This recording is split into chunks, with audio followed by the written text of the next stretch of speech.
بسم الله الرحمن الرحيم.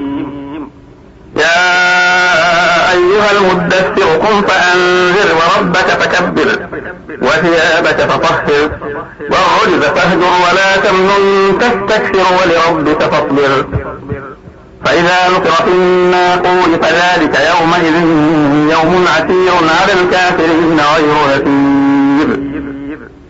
ذرني ومن خلقت وحيدا وجعلت له مالا ممدودا وبنين شهودا ومهدت له تمهيدا ثم يطمع أن أزيد كلا إنه كان لآياتنا عنيدا سأرهقه صعودا إنه فكر وقدر فقتل كيف قدر ثم قتل كيف قدر ثم نظر ثم عبس وبشر ثم أدبر واستكبر فقال إن هذا إلا سحر يؤثر إن هذا إلا قول البشر سأصليه سقر وما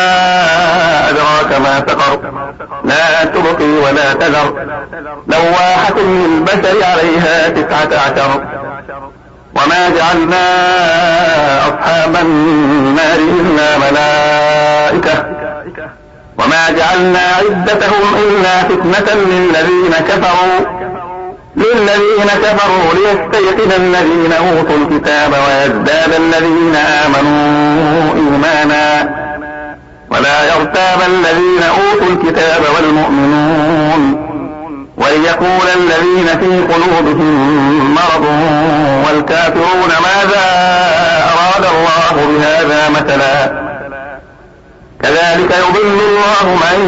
يشاء ويهدي من يشاء وما يعلم جنود ربك إلا هو وما هي إلا ذكرى للبشر كلا والقمر والليل إذ أدبر والصبح إذا أسفر إنها لإحدى الكبر نذيرا للبشر لمن شاء منكم أن يتقدم أو يتأخر كل نفس بما كسبت رهينة إلا أصحاب اليمين في جنات يتساءلون عن المجرمين ما سلككم في سقر قالوا لم نك من المصلين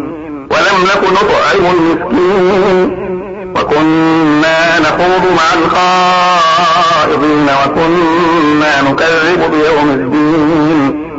وكنا نكذب بيوم الدين حتى أتانا اليقين فما تنفعهم شفاعة الشافعين فما لهم عن التذكرة معرضين كأنهم حمر مستنفرة فرت من كسورة بل يريد كل امرئ منهم أن يؤتى صحفا مؤشرة كلا بل لا يخافون الآخرة كلا إنه تذكرة فمن شاء ذكره وما يذكرون إلا أن يشاء الله هو أهل التقوى وأهل المغفرة